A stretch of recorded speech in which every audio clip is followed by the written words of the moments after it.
Tragedy in Colorado. What we're learning about the suspect as memorial grows outside Club Q for the victims of this attack. Plus, how quick action against the gunman at Club Q spared many more lives.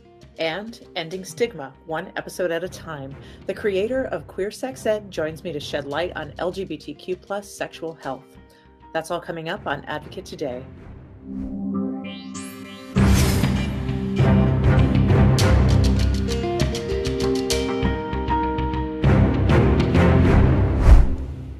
Welcome to Advocate Today. I'm Tracy E. Gilchrist. We begin in Colorado, where tragedy once again has struck our LGBTQ plus community. Officials now say at least 5 people are dead and 25 are wounded after a shooting at Club Q in Colorado Springs. Police say of the injured, 19 were shot and 6 were hurt attempting to get to safety. Along with mourning the dead, some patrons say they're grieving another loss, the safe space the club provided. A safe space. Those words come up a lot when patrons describe Club Q in Colorado Springs, but the deadly shooting shattered that feeling of security. The shooting began at the start of Transgender Day of Remembrance. At a vigil, some focused on trying to regain that sense of a safe space. This is our home, this is our space. For a lot of people like myself, we don't have families, so LGBT people really need somewhere that is a safe space, and Club Q gave that to us. Despite the loss of life, those in Club Q that night say the quick action of a few individuals potentially saved many lives. And even in the immediate aftermath of this tragedy, the LGBTQ plus community in Colorado Springs is staying strong. I saw what I believe was probably the gunman lying on the ground, getting beat up and kicked and yelled at by 2 very brave people who I still don't know the identity of those 2 people, but I hope I can find out one day, because I truly believe those 2 people saved my life. My hopes is that we come out strong from this. We show the communities that don't want LGBT people to be out and about. We show them that we are here. We aren't going and hiding in a hole.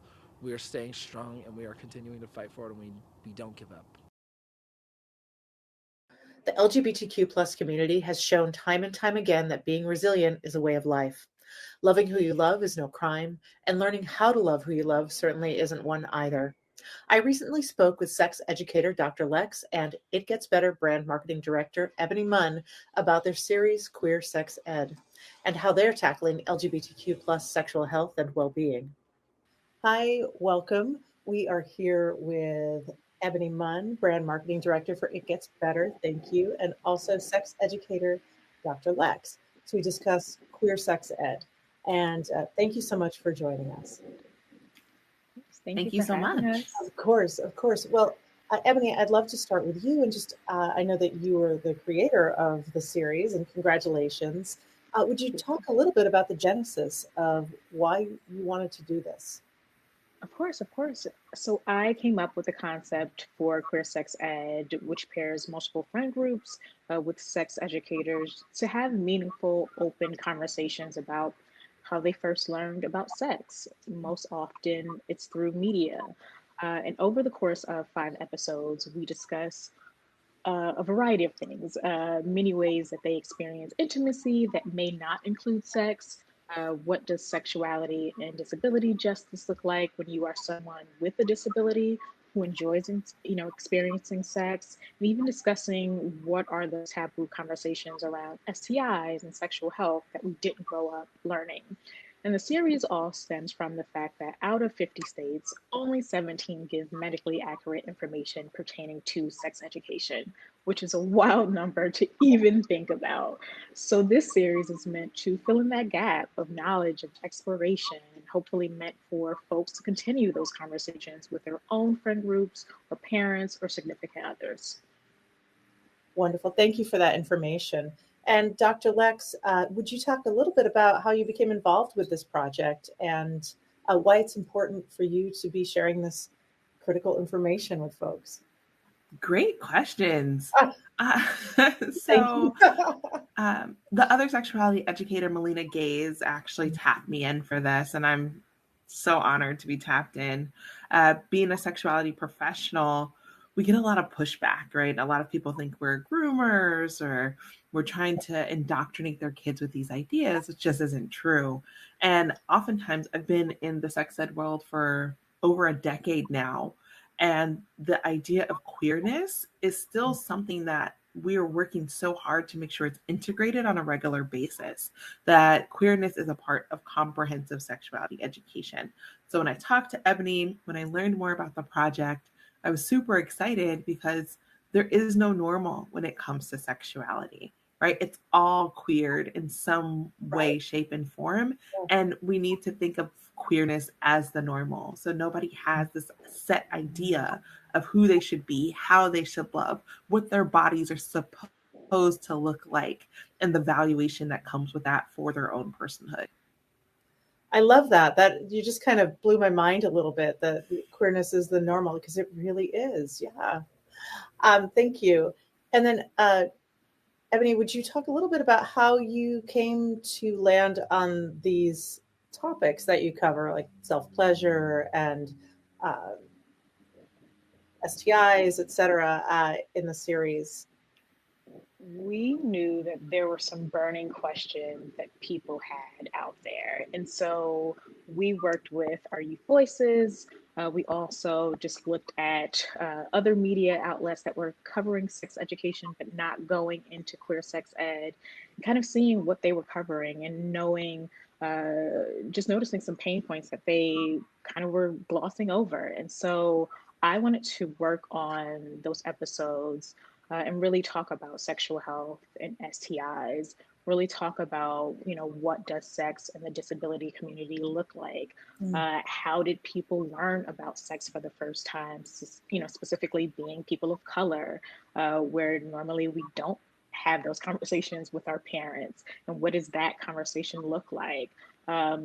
Just talking about, levels of intimacy, because sex isn't the only way to experience pleasure. And what does that look like for people who are asexual?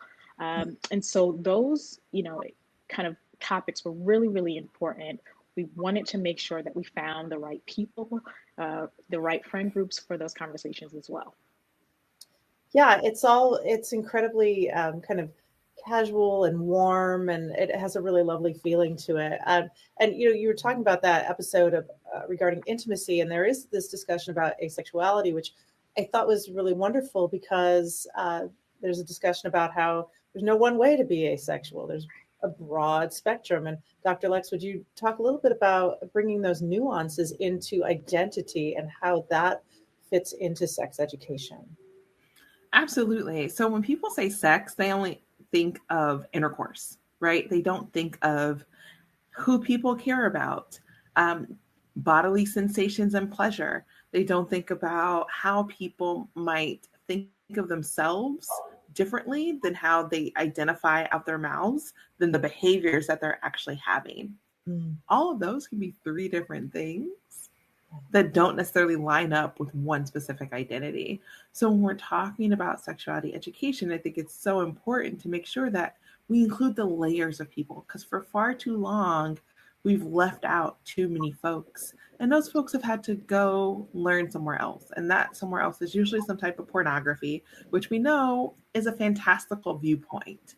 And oftentimes they're left out of that, or they end up in situations with people who are more mature, who are older and guiding, some people who might be taking advantage of people who might have ignorance around topics, or they're exploring for themselves and just not having a pleasurable time. So including that nuance in the education helps us identify and see folks and help them with community building early. So it's not like I'm 47 now finding my community because I didn't know that I was aromantic my entire life. I've just been told I'm a bad lover because I don't have these feelings, and I've been faking it forever. Instead, it's like, oh, wait, there's a whole group of people like me. Who knew?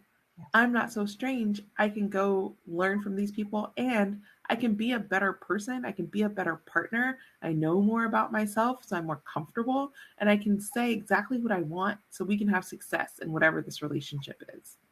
Thanks again to Ebony and Dr. Lex for stopping by. You can watch Queer Sex Ed on YouTube under the It Gets Better channel. That's all the time we have today. For more content and coverage that advocates for you, Download the Advocate channel. It's available wherever and however you stream. I'm Tracy E. Gilchrist, and I'll see you next time.